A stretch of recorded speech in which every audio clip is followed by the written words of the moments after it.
tá na linha de frente.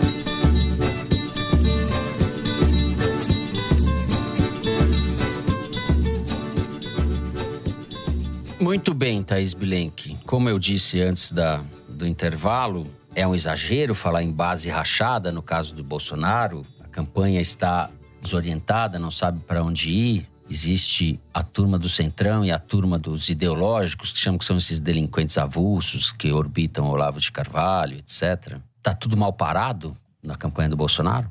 Eu diria o seguinte, em 2018 já tinha uma enorme desorganização na base dele, que estava se formando com a eleição, mas tinha o entusiasmo e a perspectiva de poder que ele mesmo significava e que de alguma forma unificava todos os seus seguidores. Essa base de 2018 é inteira rachada e a gente tem exemplos disso em diversos estados.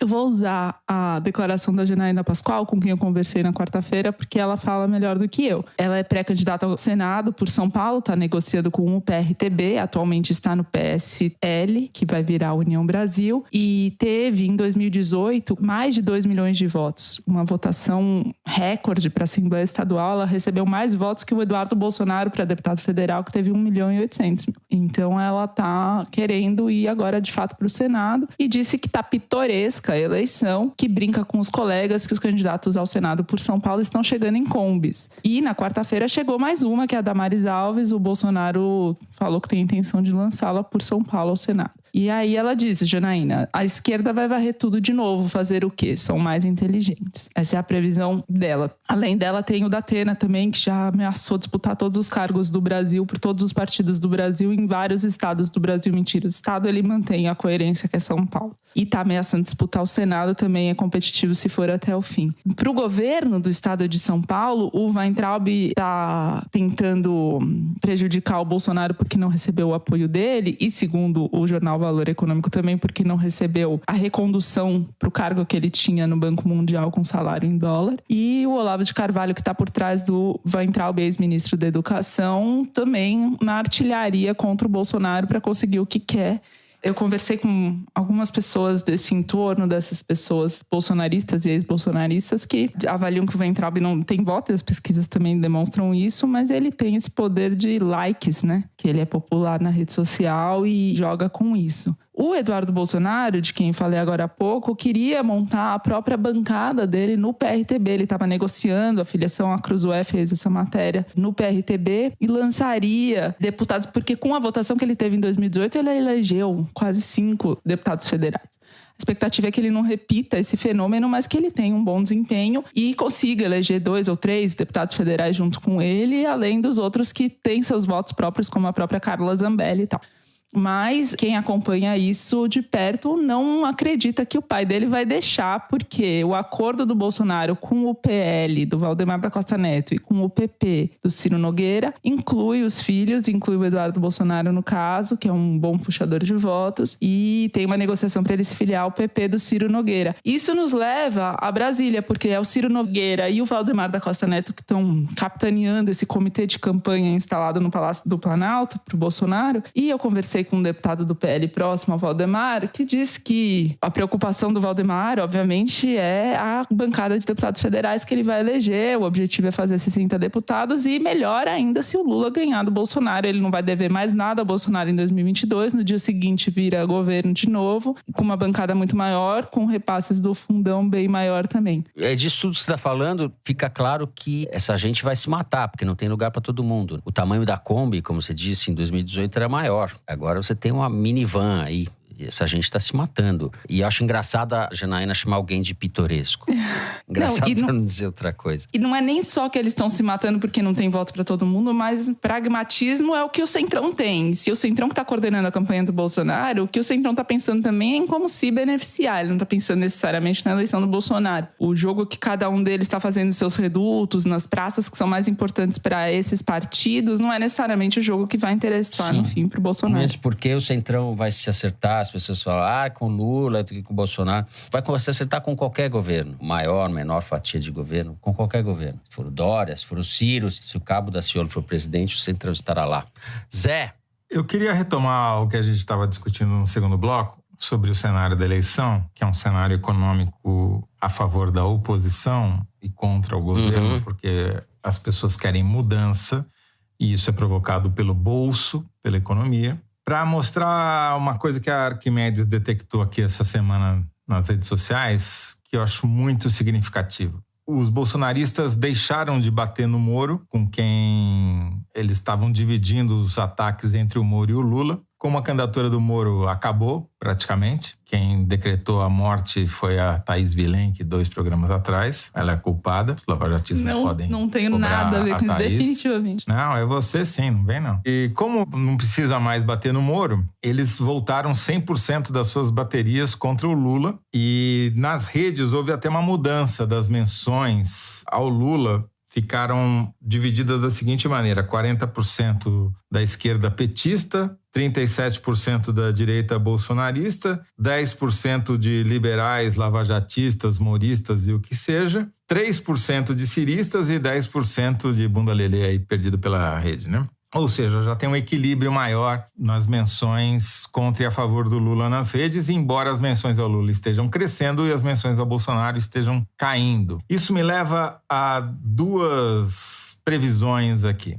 Uma, o Bolsonaro vai voltar a radicalizar o discurso, porque é o único jeito que ele tem de conseguir estancar essa queda dele como assunto nas redes. Isso é uma coisa que a gente sabe que os preocupa. E 2, um cenário de antecipação do segundo turno no primeiro, que é o que está pintando, que é o que está se caracterizando. Uma vez que a candidatura do Moro não emplaca, já começa a discutir se ele vai mudar de partido, rebelião na bancada do Podemos contra ele, etc., sobram 2 candidatos. Sobrando 2 candidatos, você vai ter uma polarização, uma eleição muito mais acirrada e disputada. Vai ser Lula versus Bolsonaro, esperança versus o medo, que é exatamente o discurso de 89, o discurso de 2002, o discurso de 98, o discurso de 2018. A gente tem uma reprodução de eleições passadas nessa eleição. E se o Bolsonaro está fazendo isso também, porque as pesquisas estão mostrando que o Lula está abrindo uma vantagem que, se o Bolsonaro deixar, ele não tira mais. Então ele tem que bater no PT, tem que bater no discurso do medo, no discurso de que é a volta do socialismo, do comunismo,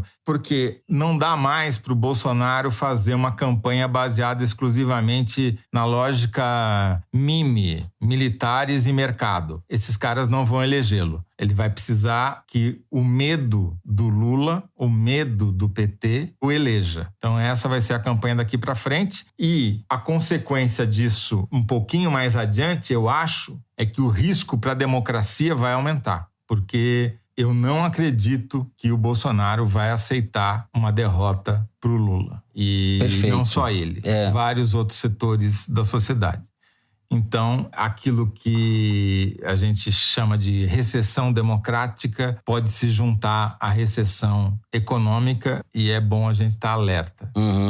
Esse é o meu ponto. A eleição vai ser muito pautada pela crise econômica, não tenho dúvida a respeito disso, como as pessoas sofrem o impacto dessa situação. Mas, historicamente, essa eleição é uma eleição sobre o futuro da democracia no Brasil. Esse é o ponto. Essa é, na minha opinião, a leitura que vai ficar quando a gente tenta olhar com um pouco mais de distanciamento, se é que isso é possível, é a democracia que está em jogo, porque a gente sabe, já foi dito muitas vezes aqui entre nós, e há uma ampla bibliografia sobre isso, sobre as características desses regimes de tendência autoritária, sobre a importância do segundo mandato na consolidação de um programa de governo de destruição da democracia, basicamente, que é o que o Bolsonaro almeja desde o início. Então, esse é o ponto. E daí, eu penso que o comportamento das forças políticas ainda não está sintonizado ou não está levando suficientemente a sério o que está em jogo nessa eleição. Porque quando você vê setores do PT, a exemplo do que disse o deputado Rui Falcão para a Folha de São Paulo, para o René Bragon da Folha de São Paulo, se colocando contra a aliança com o Alckmin, não precisamos de muleta, o Lula não precisa de muleta, o Alckmin é o oposto do que a gente sempre pregou, etc. Tudo bem, Rui Falcão representa uma parte do partido, está falando para um público interno e talvez ele até esteja combinado com o Lula para falar isso. Mas isso vocaliza o que um setor da esquerda, de fato, pensa e prega e milita a favor. E essa gente está completamente fora da realidade, na minha opinião. Porque o Brasil não é mais o Brasil do PSDB e do PT. O Brasil é o Brasil que destampou a porta do inferno em 2018. E para recolocar as coisas em termos civilizados, vai demorar muito. E vai custar muito, e vai precisar de muita conversa. Não parece que está claro para nenhuma força política o que está em jogo, de fato. Nem para o Ciro, nem para o Lula. Não, eu acho que para o Lula está claríssimo. Ele não teria buscado o Alckmin de vice se ele não soubesse que ele precisa ampliar. Ou para o PT, vamos corrigir. Porque eu não considero, de fato, eu tenho dificuldade de considerar pessoas como João Dória e o Eduardo Leite como democratas. Eu acho que eles são bastante ambíguos em relação à democracia. Nas declarações dele, principalmente no comportamento deles, a gente pode ver isso. Seria assunto para outro programa. Mas não considero eles como pessoas com convicções democráticas sólidas. Não tem. E eu concordo com você. Eu acho que o problema... Primeiro, vamos pegar aqui uma premissa que não é minha, é do Przeworski, o Adam Przeworski, lá o polonês da Universidade de Nova York, cientista político. Como ele escreve, um artigo de 2020, o sonho de todo governante é se perpetuar no poder sem exceção. Beleza, estamos de acordo nisso. A diferença é que alguns tentam isso ganhando apoio popular e apoio institucional, né, dos partidos, etc. E outros, que estão em moda nos últimos anos, tentam fazer isso minando as instituições e destruindo a oposição. Hungria, Polônia, Turquia, Trump e Bolsonaro. Então vai ser essa a opção que vai ter que ser feita. Você prefere... Os dois querem se perpetuar no poder, beleza. Só que um faz isso tentando ganhar apoio popular, ganhando eleição. Aliás, o partido dele foi deposto porque não usou as instituições em seu favor. E com isso perdeu o apoio da sua base parlamentar, que queria que ele tivesse feito isso para evitar as investigações da Lava Jato, né? Ao contrário de outro que instrumentalizou o Ministério Público, acabou com a Lava Jato, instrumentalizou a Polícia Federal e, se deixar, vai acabar com a oposição. É essa opção. No fim, é isso. Não se trata de gostar das pessoas ou de gostar das siglas, é de gostar das opções que cada um tem com relação à democracia. Thaís, põe a ordem nessa bagunça e arremata, por favor. Pra gente acabar. Não, ordem nenhuma. Eu conversei com o Valdir Ferraz, que é o primeiro assessor de imprensa do Bolsonaro lá nos anos 80, acompanhou ele, agora tá no Rio, não foi pro governo, enfim, e que quer ser candidato a deputado federal, disputando o mesmo voto do Fabrício Queiroz, disputando o mesmo voto do Max Guilherme, que é assessor especial do presidente hoje em dia, foi sargento do BOPE no Rio de Janeiro. E estão em disputa, um contra o outro. O Queiroz ressentido, porque foi ele que apresentou o Max Guilherme pro Bolsonaro e tal. Então, estão em disputa, estão dividindo a base, e o que o Valdir Ferraz fala é que só tem um jeito do Bolsonaro perder, que é sofrer um atentado, que as pesquisas estão totalmente incorretas. O Max Guilherme diz a mesma coisa, outros assessores do Bolsonaro, que a pesquisa que vale é a população na rua e que o Lula não vai pra rua, enfim. Apostando na violência como uma das hipóteses mais prováveis para a eleição. O que os bolsonaristas estão fazendo é ir pro tudo ou nada mesmo. O Bolsonaro fala isso, né? Com transparência, assim. A eleição vai pro tudo ou nada. O que isso vai significar, a gente vai acompanhando. Não será fácil. E Bolsonaro não é normal, né? Não é um presidente qualquer da democracia brasileira que vai ser substituído e acabou. A gente está diante de uma coisa totalmente nova e muito ruim. Bom, muito ruim também é o controle do tempo por este apresentador. Vamos encerrar o terceiro bloco, não é isso, Amoroso? Nosso diretor. Terminamos então o terceiro bloco, vamos para o Kinder Ovo. Já tava com saudade do Kinder Ovo. Depois dessas férias eu tô até mais animado. Fernando, aconteceu um fato inédito na sua ausência. Você ganhou não participando, porque no último Kinder Ovo, nos 3 erramos. Conseguimos essa proeza. E era o Garotinho. Uma vergonha, assim, inominável. Garotinho, eu não sei imitar o Garotinho. O Garotinho não é muito imitável. É imitável, sim, mas não sei imitar o Garotinho. Solta aí, Amoroso. Fácil pra mim, hein? Quero um fácil pra mim. Eu entrevistei o Bolsonaro 2 vezes e tive uma conversa assim, bastante franca com ele, porque ele é muito franco, né? Acertei, ele fala, você pergunta, ele responde. Antes. É uma coisa muito... O Thais falou antes, eu que falei antes, claro, eu não sou amiga dele, não tenho fui eu, na verdade. com ele, mas tudo que eu perguntei ele respondeu, e com muito humor, assim. Caprichou dessa na hora vez, que ele chegou na minha Amoroso? casa para dar entrevista, quando ele era candidato, eu achei que o Eduardo estava com ele, o Eduardo Bolsonaro. Eu achei que o Eduardo era o Carlos, porque eu não conhecia bem os meninos. Aí os meninos, mas eu não conhecia bem os filhos. E eu pergunto se o Eduardo era o filho dele mais bravo. Ele respondeu, não, o Pitbull é o outro. Esse aí é uma moça. Hahaha. É a Leda Nagli. Que engraçado, acho que eu acertei, a Thaís acertou antes de mim. Eu falei primeiro, Thaís. mas eu sei que acertou. Então, quem fala é, de fato, a jornalista, vamos chamá-la assim, em respeito ao passado, e apresentadora Leda Nagli, com essa grande figura do jornalismo brasileiro. A gente agora passa para o Correio Elegante. Toledo, prepare-se. Eu vou começar com uma cartinha da Luísa Maria de Oliveira. Queridos Thaís, Fernando e Toledo, escrevo para vocês de Melbourne, na Austrália. Palco do recente drama com um certo jogador de tênis que não gosta de vacinas. Em abril deste ano, eu completo 4 anos sem ver meus pais e minha família, que vive todinha aí e felizmente sobreviveu intacta ao vírus e ao genocídio patrocinado por este governo. Para diminuir a distância e amenizar a saudade, fazemos ligações semanais para contar causos, como bons mineiros, e nos revoltarmos com os descalabros da política nacional. Como ouvinte assídua do foro, convenci minha mãe a ouvir e também sempre perguntamos uma à outra. Já ouviu o foro dessa semana? Meu pai é que ainda precisa de um empurrãozinho. Quem sabe um convite especial de vocês não muda isso. A notícia boa é que agora já vacinada, em maio eu vou finalmente conseguir visitá-los de novo. E claro, ouvir vocês às sextas-feiras juntos com eles, enquanto tomo café com pão de queijo. Mal posso esperar. Gostaria de fazer um pedido especial. Segunda-feira, dia 24...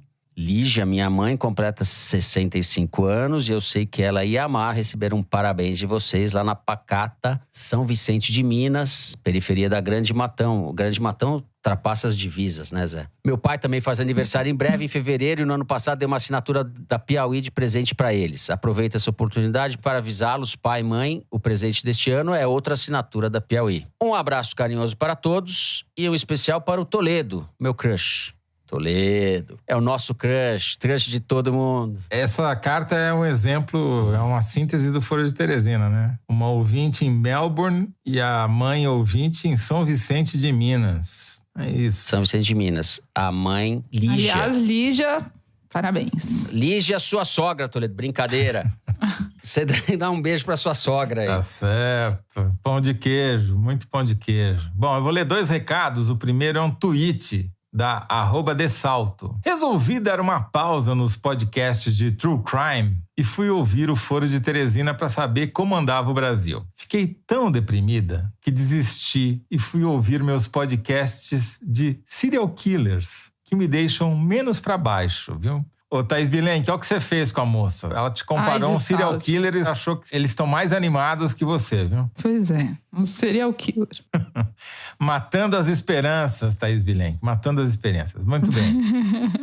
O outro recado vem do YouTube e é do Marcelo Coimbra, Marcelo com 2 L's. Tem uma boa solução para resolver a insatisfação dos generais da reserva. Um bom bingo, um jogo de damas na praça e um suco de maracujá. É um perigo gente tão idosa e frágil ficar com esses devaneios de ir às ruas e dar um golpe. Vai que bate uma friagem. Muito bem, Marcelo. Concordo totalmente. Voltem ao pijama de flanela, de preferência. Pijama de flanela. Não vejo a hora do inverno. Bom, vou ler eu agora. Olá, queridos do Foro de Teresina. Me chamo Carol e no Correio Elegante de hoje gostaria que enviassem um beijo para minha esposa, Kessia Jordana, a maior fã desse podcast. Toda sexta-feira é quase como um ritual sagrado em que ela religiosamente ouve o Foro. Nesse domingo, 23 de janeiro, ela completa mais um ano de vida e eu gostaria de dizer que sou completamente feliz por tê-la ao meu lado. Obrigada por ser essa mulher incrível, inteligente e cheia de si. Que eu a faça feliz por muitos anos e que a gente corra atrás de todos os nossos sonhos juntas e essa reciprocidade incrível nunca tenha fim. Te amo do fundo do meu coração, minha deusa.